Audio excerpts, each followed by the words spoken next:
Muy buenas chicos, ¿qué tal? Hoy estamos con Marina, que es nutricionista de nuestro centro y nada más palabras, preséntate para que te conozcan un poquito. Hola, soy Marina y soy dietista nutricionista y trabajo con Alberto aquí en el centro de Total Fitness. Vale, vamos a hablar del primer bloque. ¿Qué busca una persona cuando entra por primera vez en nuestro centro y entra en tu consulta buscando mejorar su nutrición? Vale, pues obviamente pues cada persona tiene unas motivaciones, pero así en general la persona busca mejorar su físico. Siempre tenemos como la parte del aspecto físico muy presente, por eso también muchas de las personas seguramente cuando vengan a entrenar al gimnasio te darán ahí énfasis en que quieren verse mejor, claro, en estética, en quitarse la barriguita, ese tipo de cosas, pero también mucho por salud, o sea, ya no por verte mejor, sino por sentirte mejor. Y muy curioso también lo que suele pasar es que vienen principalmente buscando la imagen y luego, aunque no hayan llegado a esa imagen que tenían idealizada, como se van sintiendo mucho mejor por el camino, valoran más la parte de salud. Exacto, van valorando mucho más la parte de ya no de verse bien, sino de sentirse bien. Al final es algo que tanto la nutrición como el entrenamiento mejoran tu día a día, tus hábitos, el cómo sentirte y te ayuda a que pasen la calidad de vida. Exacto. Que vaya mejor. Ya no solo es un físico a nivel estético, sino pues así, sentirse más saludable y mejorar su día a día. ¿Y qué es lo que los problemas o inconvenientes que suelen presentarse al inicio, sobre todo cuando esas personas buscan eso, el cambiar su vida a través de la nutrición? Pues sí, es muy normal, ¿no?, que cuando una persona llega a la consulta o busca en general, aunque sea pues de forma online o como sea, un plan nutricional, simplemente tenga la idea de que tú le vas a dar un papel con una dieta. Incluso muchas veces ni siquiera piensan que la primera consulta va a ser tan larga, porque mi primera consulta dura 1 hora, porque necesito preguntarte muchas cosas para saber qué es lo que te voy a recomendar. O sea, lo de la dieta estándar para todo el mundo, eso ya no se usa. El típico copia y pega para todo el mundo. Exacto, en plan de peso esto, mido esto, hago tanto ejercicio, entonces te voy a dar esta pauta alimentaria. Eso ya no funciona porque cada vez el campo de la investigación científica, estudios, cada vez es más amplio. Entonces sabemos que es un todo. Entonces para poder hacerte cambiar los hábitos, para que te sientas mejor, yo necesito tener mucha más información. Individualizar un poquito más también. Exacto. Cada persona luego también es un mundo, tiene su trabajo, que si voy a turnos, me sienta mejor un tipo de comida, de otra. Exacto. Has tocado un tema delicado que a lo mejor en otra charla lo podemos tocar, que son los turnos, los horarios y el ritmo circadiano. Es súper interesante. Y eso, lo que decíamos. Entonces yo pregunto muchas cosas. Pregunto cómo duerme la persona, qué horarios tiene, qué rutinas tiene de sueño, cómo está su microbiota, cómo va al baño, un montón de cosas para tener muchas más estrategias que darle a esa persona, que no solo un plan alimentario de desayuno, comida, cena, tal, un menú, sino unas pautas para cambiar sus hábitos y también pues un menú, lo que le haga falta. O sea, cada persona es totalmente distinta, entonces son un plan individual. Sí, al final lo que le puede funcionar a una persona, a otra persona pues puede ser todo lo contrario, incluso le puede ir mal. En la misma persona en diferentes etapas de vida también. Puede no funcionar en una etapa la misma dieta que en otra, depende de muchos factores. Hemos hablado también que en un plan nutricional a una persona le puede afectar en una etapa de vida diferente que a otra. Tiene mucho que ver en ello el ritmo de vida que llevamos hoy en día, el nivel de estrés, cortisol. Me gustaría tratar este tema porque hoy en día la verdad que es un tema bastante que da de sí. Sí, porque cada vez vamos más locos a todos lados, tenemos más tareas, tenemos menos momentos para descansar, que a lo mejor tenemos un momento para descansar pero lo usamos mal, porque nos paramos a descansar. ¿Y qué solemos hacer o qué suele hacer la mayoría de la gente cuando se para a descansar? Cogemos móvil, sí. Exacto, cogemos el móvil, venga el estímulo, venga el tal, y hacemos como que eso es nuestro momento de descanso y realmente estamos recibiendo más información y nuestro cerebro cada vez está más colapsado de ideas y no se centra en las cosas. Exacto. Entonces hay mucho estrés y hay mucha inflamación y hay mucho problema de comer ansioso, comer rápido, porque si hacemos todo rápido, también vas a comer rápido. Sí, y más hoy en día como que buscamos la inmediatez en todo. Redes sociales es todo estímulos muy rápidos y la pausa, el centrarnos en algo, ver una película, al final se convierte todo que lo queremos ya rápido y estímulos, estímulos, estímulos. Claro, y una de las cosas más frecuentes que me encuentro, que también pregunto cuando hacemos diario alimentario, es si comes rápido. Y, no sé, porcentajes, el 80% quizá me dice que come rápido. Y es normal, o sea, aunque una persona no sea ansiosa de por sí, es normal que coma rápido. Y mucha gente come rápido porque tiene algún tema de ansiedad con la comida, pero otras personas comen rápido porque no tienen tiempo para comer. Exacto, a lo mejor me dicen, es que yo tengo 20 minutos estipulados en el trabajo para comer, entonces tengo que comer rápido. O una persona, que eso también suele pasar mucho, personas que no comían rápido, pero se han vuelto... Está automatizado el que en el trabajo les obligan a comer rápido, entonces en su vida normal ya comen rápido también. Y realmente eso no eran unas personas ansiosas ni nada. Eso también me lo encuentro mucho. ¿Y qué deriva comer rápido? Claro, ¿en qué afecta? ¿En qué afecta? Pues afecta primero, las digestiones son peores, porque tu digestión empieza en la boca. Sobre todo pues la de los azúcares empieza en la boca, pero también mejora mucho la digestión porque en la masticación estamos predigiriendo los alimentos. Entonces, si tú ya le das ese trabajo medio hecho al estómago, va a tener una digestión mucho más ligera. Y después el comer rápido también afecta en que vas a comer de más, seguramente. Porque si tú estás sin parar, tiquitín, tiquitín, tiquitín, y tienes un plato, normalmente ahora pues... en cantidades nos sobrepasamos en comida, porque hay muchísima comida a tu alrededor y comida muy palatable, muy buena, entonces es más fácil pasarte y quedarte corto. Entonces, si tú no tienes un tiempo, si no le das tu tiempo... Disfrutar de la comida también. Exacto, porque hay 20 minutos en los que tú puedes ir comiendo, pero a tu cerebro no le va a llegar la hormona de la saciedad, o sea, la señal, no va a recibir la señal de la hormona de la saciedad, que sería la leptina. Entonces, si tú no le das ese tiempo, vas a comer de más, seguramente, porque no te vas a dar cuenta de que estás saciado, no vas a recibir esa información, entonces vas a ir comiendo hasta que se acabe el plato, hasta que se acaben las cosas.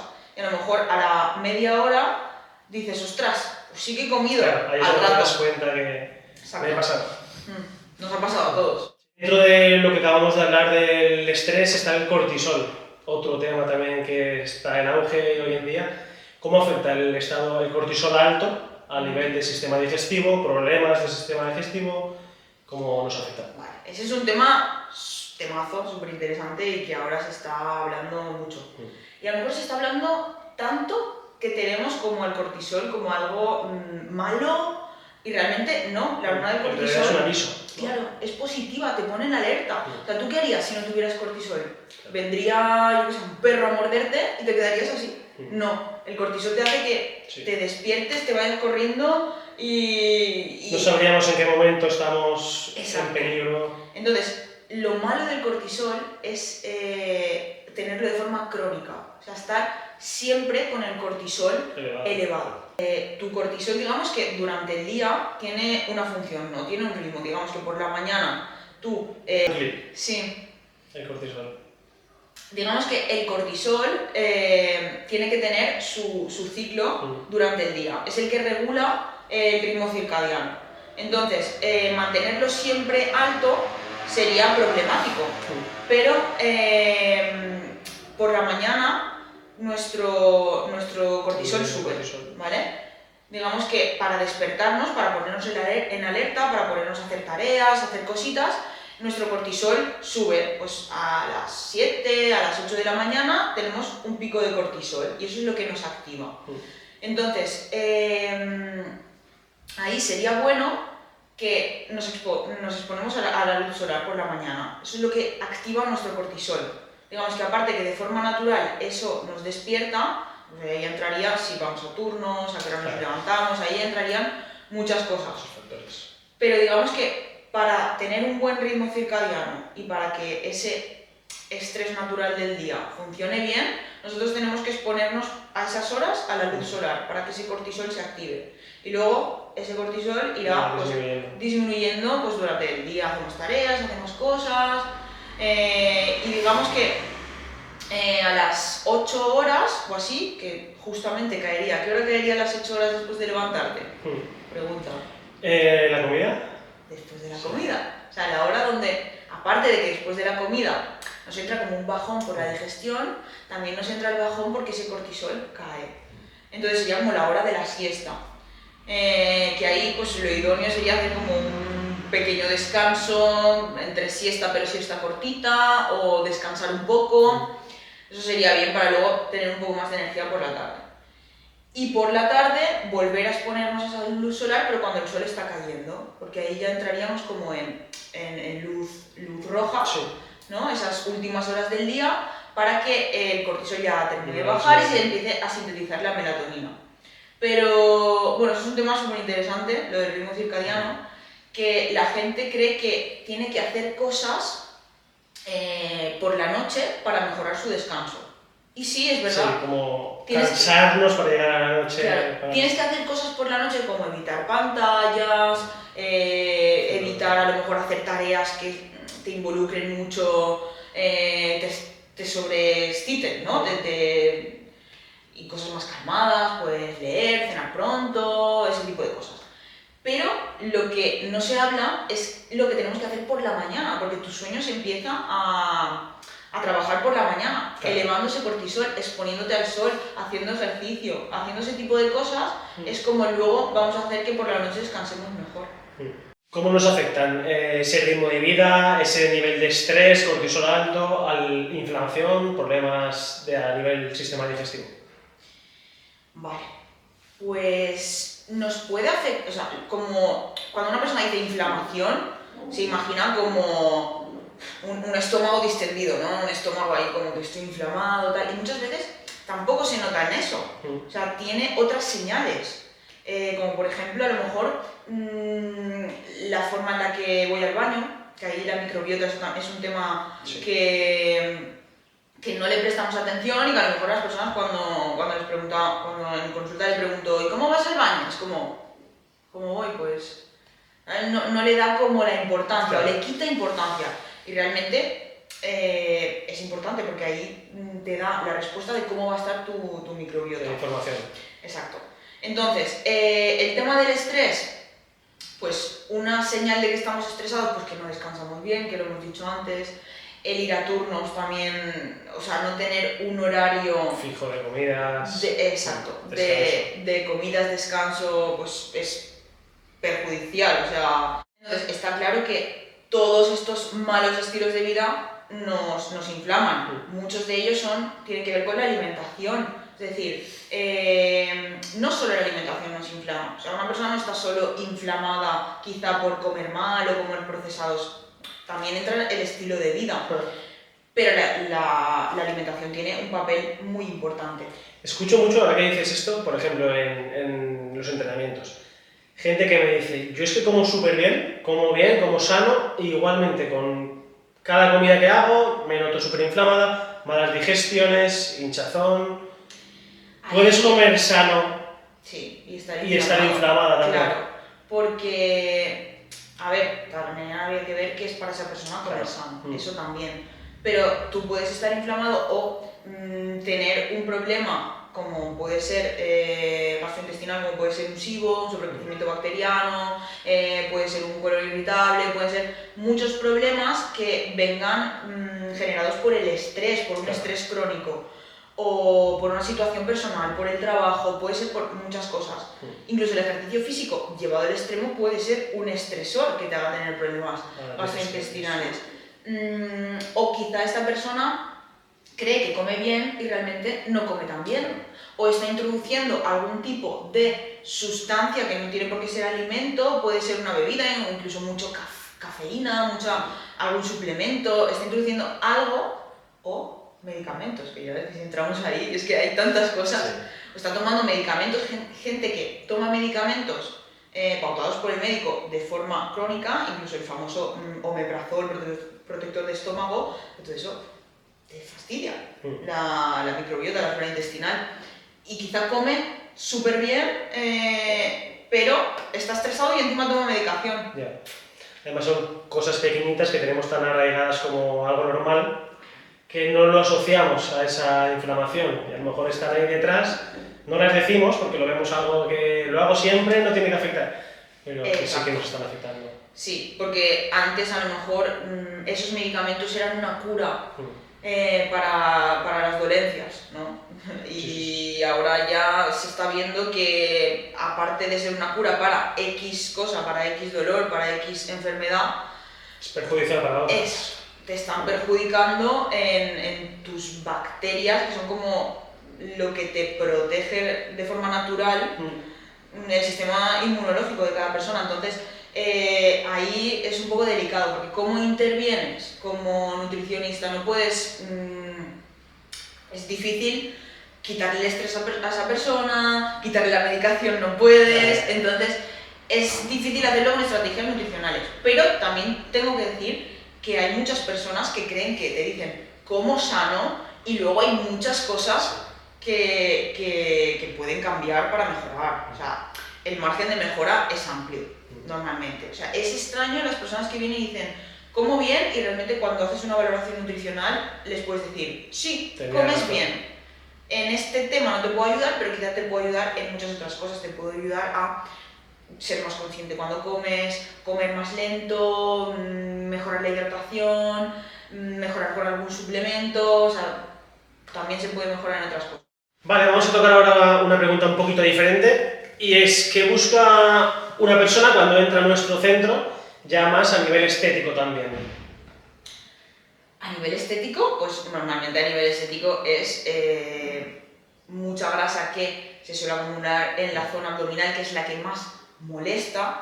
¿Por qué es la que más molesta? Primero porque no es grasa subcutánea, es decir, no está por debajo de la piel, sino está entre los órganos, es más riesgosa para la salud. Eso lo veo yo, y la persona lo que ve es que le molesta más porque es una grasa que para la mujer es incómoda, porque la mujer está acostumbrada a tener grasa en el tren inferior, porque de forma natural, normalmente, según el biotipo de la persona, ¿no? Pero sucede así. Y para el hombre, que no suele acumular grasa en extremidades, esta es la primera que se ve porque es la primera que crece cuando hay un exceso de grasa. Entonces, es como lo más asociado a la imagen, a nivel estético, en los abdominales, lo típico de... Exacto. Es algo que molesta mucho a las personas porque les gusta verse, claro. O sea, enseguida identificar a una persona que está en forma, pues se quita la camiseta y tiene un abdomen plano, o las mujeres una línea de estas cosas así más... la mujer con los abdominales es diferente, pero sí, también, es como no tener esa tripita. Exacto. Sí, de hecho es lo que más nos dicen en los entrenamientos.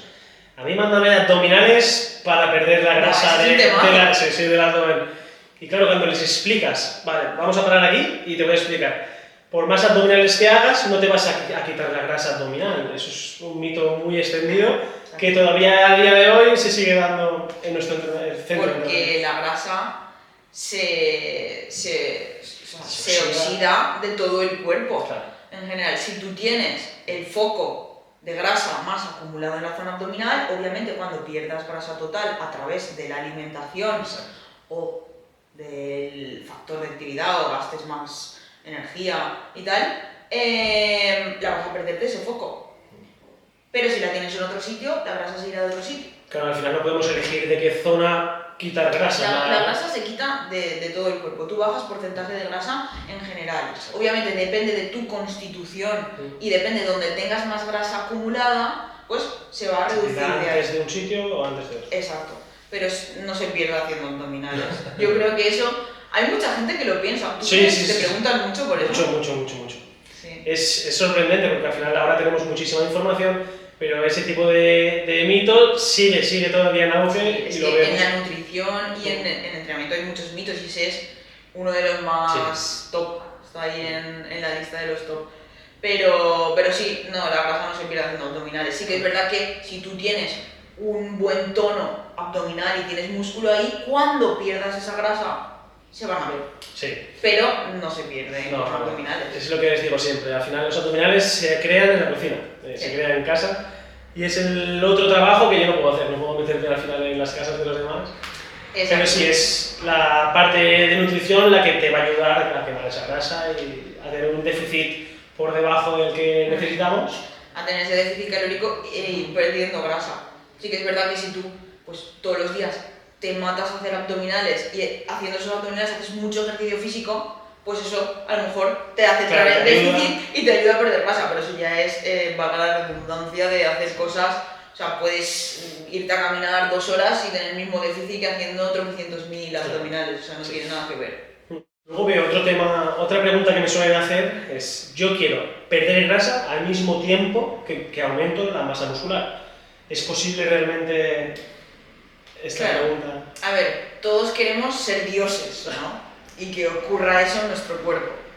Realmente, si nos ponemos a pensar muy de forma teórica, son procesos contrarios, ¿vale? Es catabolismo y anabolismo.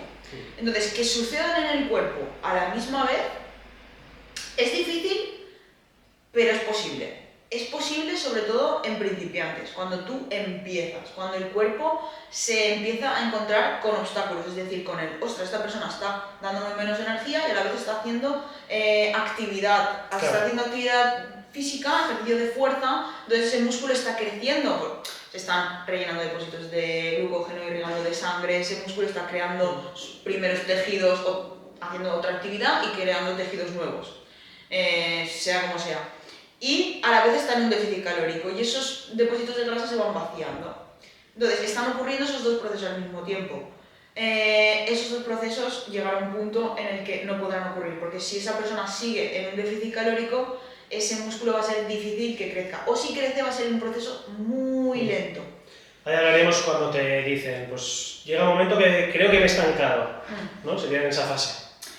Claro, me he estancado, a mí me lo dicen mucho, también. Sí. Pero realmente estancarte es bien porque es supervivencia. Tu cuerpo busca un equilibrio, una homeostasis, entonces quiere, con el alimento que tú le das, sobrevivir. Entonces, al final, tienes que cambiar algo cuando te has estancado. O cambiar la estrategia nutricional, o hacer alguna etapa diferente, o cambiar el ejercicio físico que haces, darle otro estímulo al cuerpo. ¿Qué es lo que pasa? Que la gente cree que se ha estancado y realmente no se ha estancado. Lo que pasa es que en el proceso ha ido aumentando el consumo energético sin darse cuenta, que eso ocurre mucho. Es decir, yo empiezo con un tipo de alimentación y luego sin querer voy cambiando, incluyendo, aumentando.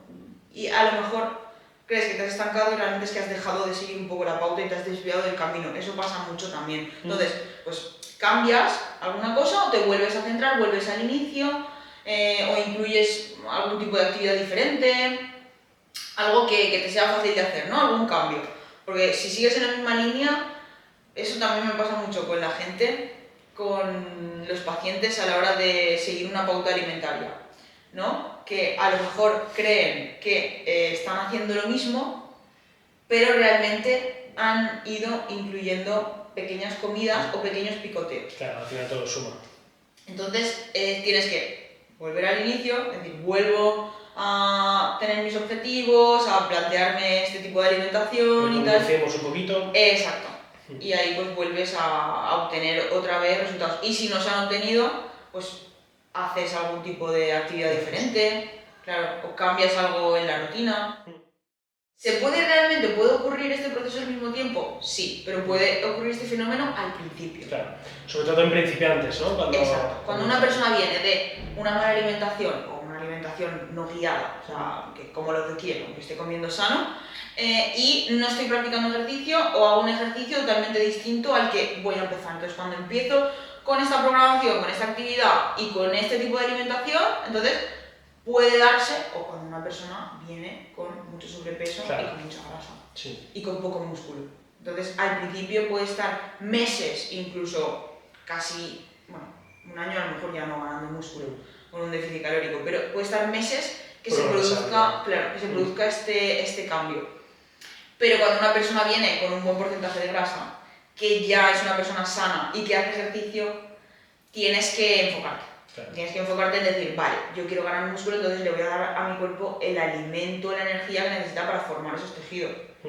O quiero seguir bajando grasa, tengo que enfocarme en el déficit calórico y en seguir haciendo ejercicio. Claro. Porque si tú quieres bajar grasa y solo haces el déficit calórico con la alimentación, vas a perder músculo, porque ese músculo no está estimulado. Exacto. Entonces, si ese músculo no está usándose, el cuerpo es muy eficaz. Lo va a usar de forma de energía. Exacto. Lo va a utilizar, lo va a consumir. Entonces necesitas, o sea, es primordial estar haciendo ejercicio cuando estás en pérdida de grasa. Súper importante. Sobre todo entrenamiento de fuerza, porque al final es lo que hemos hablado. Exacto. Cuando estás en déficit calórico, el cuerpo entra en un modo supervivencia, digamos, y la energía que te va a absorber, si no la tiene de la parte nutritiva, te la va a absorber de tu masa muscular si no le estás dando un estímulo. Exacto. Y un entrenamiento de fuerza. De hecho, es más fácil para el cuerpo obtener la energía de los tejidos, ¿no? O del glucógeno que hay en los músculos, o que de la grasa. Claro. Porque llegar a oxidar esa grasa y a esas reservas de grasa es un proceso más lento para el cuerpo, más difícil, digamos. Entonces es súper importante que de forma regular tú hagas ese ejercicio de fuerza. Y sobre todo de fuerza, porque hacer un trabajo cardiovascular al final no le estás dando estímulo al músculo, simplemente estás gastando energía. Y el gasto calórico al final, siempre lo digo, que de una sesión de cardio a una sesión de entrenamiento de fuerza no se te van a ir mucho las calorías usadas y al mismo tiempo le das el estímulo a la masa muscular que necesitamos. Entonces es más beneficioso a la hora de perder grasa. Sí. Que me suelen decir, otra pregunta que me suelen decir es, haciendo pesas voy a quemar grasa, y realmente sí, al final la respuesta la estamos dando y es, estás gastando de tu déficit calórico, estás dando un incremento en el gasto calórico y le estás dando fuerza, le estamos dando el estímulo a la masa muscular. Entonces... Sí, hay un estudio súper chulo que ahora mismo no recuerdo, si eso luego lo buscaré y ponemos la referencia, que estaba hecho sobre esto, o sea, 2 entrenamientos de la misma duración, con el mismo gasto calórico, uno de fuerza y uno de cardio, en la misma persona, en las mismas condiciones, tal. ¿Y qué pasaba en esta persona? Que al final el gasto de grasa y de glucógeno era el mismo.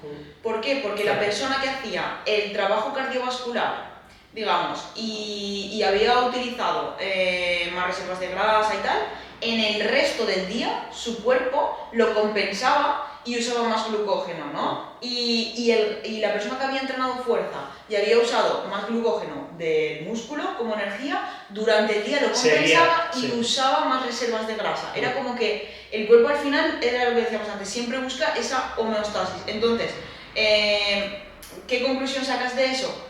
Que al final en el deporte de cardio no estás rompiendo fibras, no estás haciendo fuerza, entonces no estás creando tejidos. Entonces, a la larga, el resultado es mejor de un ejercicio de fuerza. Correcto. Si tengo que aconsejar cómo enfocar estos 2 temas, pues me gusta el entrenamiento de fuerza, sí o sí, fundamental, en la etapa de pérdida de grasa. Y si se puede combinar con un poquito de entrenamiento cardiovascular, por ejemplo, un paseíto por las mañanas o por la tarde-noche, si lo llevamos mejor en nuestro estilo de vida. Media horita, 40 minutitos, un ritmo alto, medio alto, un paseo a un ritmo estable. Unas pulsaciones marcadas, aguantamos ese ritmo, 40 minutitos. La famosa fase 2. Sí, no es necesario ponernos a correr. Al final, para aprender a correr hay que caminar primero. Y suficiente, un paseíto andando, media horita, 40 minutos, suficiente, 2-3 días a la semana. El resto, entrenamiento de fuerza. Eso sería mi consejo. Sí, porque entrenando fuerza realmente también elevas pulsaciones. Y en verdad, o sea, aunque correr está muy bien y tiene muchos beneficios, otros beneficios, y sobre todo, pues, a mí me gusta complementarlo con ejercicio de fuerza, ¿no? Una persona que solo corre, un corredor que solo corre, no es eficaz, su físico no es eficaz, tiene que también diferente. trabajar la fuerza adaptada a su deporte, pero trabajar la fuerza, porque si no hay una descompensación. Pero sí que es cierto que al final estamos hechos para caminar. Entonces, caminar a un ritmo elevado, que tú eleves las pulsaciones, digamos, la famosa esta fase 2, que sería donde es más óptima la quema de grasa, ¿no? Y es más beneficioso para la salud, pero en un ritmo, o sea, en un tiempo sostenido. O sea, sí, en un tiempo que no haga solo 20 minutos, ¿no? Que sea un poco más de tiempo. Y más o menos la pauta para que la gente se ubique sería que tú puedas hablar, pero te cueste un poco de fatiga. O sea, que se note que estás como si tú estás manteniendo una conversación con alguien, en la respiración se note un poco. Sí, sería más o menos un 60% de nuestro máximo. Más o menos, esa fase 2. Eso es, pues, digamos, lo más óptimo para hacer un trabajo cardio. Ahora pongámonos que nuestro paciente quiere todo lo contrario, quiere aumentar masa muscular. Es un paciente que entra con un peso muy bajito, importante también un tono graso también bajo, porque no podríamos comenzar una etapa de aumento de masa muscular si el porcentaje de graso es muy elevado. Tampoco sería conveniente. Entonces, eso, paciente, tono graso bajito, quiero aumentar masa muscular. ¿Por dónde comenzaríamos? Vale, a ver. ¿Es más difícil, en mi opinión, o es un tema más complejo que la pérdida de grasa? Porque normalmente, o sea, ahí entra mucho en juego el metabolismo, y si la persona tiene un metabolismo muy acelerado y una tendencia a la delgadez o es ectomorfo, digamos, ahí es más difícil esa creación de fibras. Requiere que la persona sea muy constante con el ejercicio, obviamente, porque si no hay estímulo ahí no va a crecer nada, y con la alimentación. Porque normalmente esas personas también suelen ser muy activas, ¿no? Porque su metabolismo también exacto. Entonces gastan mucha energía, aunque sea sin darse cuenta. Y sin darse cuenta ingieren menos energía de la que necesitan. Entonces tienen que ser muy constantes con eso.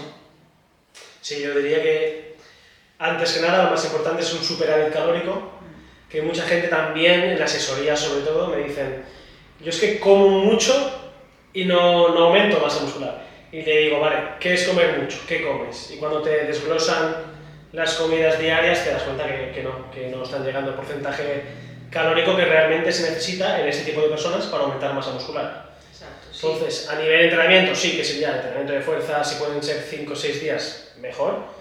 Con unas cargas elevadas, una tensión mecánica también alta. Y sobre todo, pues eso, el superávit calórico, en este caso, entrenamiento cardiovascular no aportaría nada en este tipo de fases. Y explícanos un poquito más, algún consejo más que darías tú en consulta.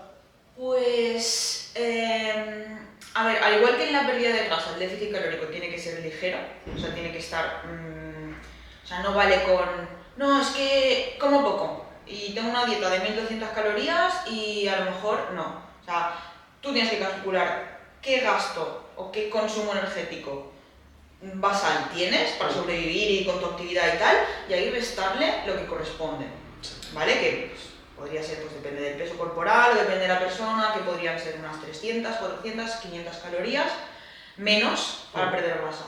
Pues para ganar músculo es lo mismo. Claro. Es esas calorías por encima, no más. Claro. O sea, no me como el mundo. ¿Por qué? Porque si te comes el mundo, primera, que un día, 2, 3 te lo vas a comer, pero el resto vas a estar empachado, vas a tener digestiones difíciles, vas a descansar mal, todo va a funcionar mal en tu cuerpo y no lo vas a poder sostener en el tiempo, porque es insostenible. Entonces, para que sea sostenible, tienen que ser esas calorías por encima y que tú lo lleves al término todos los días. De hacerlo de manera progresiva también. Exacto, también, y ir acostumbrando el cuerpo. Y sí que tienes razón que la gente, al igual que la gente, subestima lo que come, o sea, una persona que quiere adelgazar siempre dice, no, es que yo como poco, y luego vas preguntando y pica esto, exacto, pico lo otro, como esto, y al final es un sumatorio largo, que se pasa de calorías. Y las personas que tienen más tendencia a este metabolismo más acelerado, tendencia a la delgadez, suele pasar al contrario, lo sobreestiman. Es como que no, yo como mucho. ¿Por qué? Porque a lo mejor en una comida de ellas hacen ahí un plato enorme. Exacto. Y tal, pero luego en el resto del día como que pasan sin nada, porque no es prioridad para esas personas a lo mejor el tema de... Sí. Por ejemplo, ¿qué desayunas? Pues tengo un café porque por la mañana no tengo hambre. Eso es súper típico. Y luego llego a casa, pues sí, mi madre me ha hecho un plato así de macarrones y al final ves que falta proteína, faltan comidas, falta de todo. Pasa mucho, pero porque al final son tipos de personas opuestos, muy opuestos, ¿no? La persona que a lo mejor tiene más tendencia al sobrepeso y justamente por eso tiene más tendencia a picotear, y la persona, pues contraria, que le cuesta ganar masa muscular porque ya directamente no tiene tanto apetito, es más activo, gasta más, entonces sobreestima lo que come, se cree que come un montón y a lo mejor es que tiene gula y en un momento se come cosas más de mala calidad, más grasas. Como mucho en una comida, en dos, pero no llegamos a ese superávit calórico diario, que al final es lo que nos interesa. Claro. Llegamos al fin de esta charla, muy interesante. Y nada, darles las gracias a Marina, dejaré sus redes sociales también para que la sigáis. Y proponer en comentarios nuevos temas, todo lo que queráis os interese que tratáramos en nuevos vídeos. ¿Vale? Iremos subiendo contenido y muchas gracias por estar aquí. Y Marina, despídete si quieres. Sí, gracias a ti, Alberto, por esta charla tan chula, que la verdad es que nos hubiéramos tirado aquí un montón de horas porque da de sí. Y hay muchos temas que a lo mejor una persona le interesa porque personalmente le toca algo en la alimentación y tal, sobre todo pues a mí en la dieta antiinflamatoria, en la nutrición deportiva es el ámbito que más conozco, así que nos pueden preguntar lo que quieran y haremos otra charlita, encantados. Nada, un saludo y nos vemos.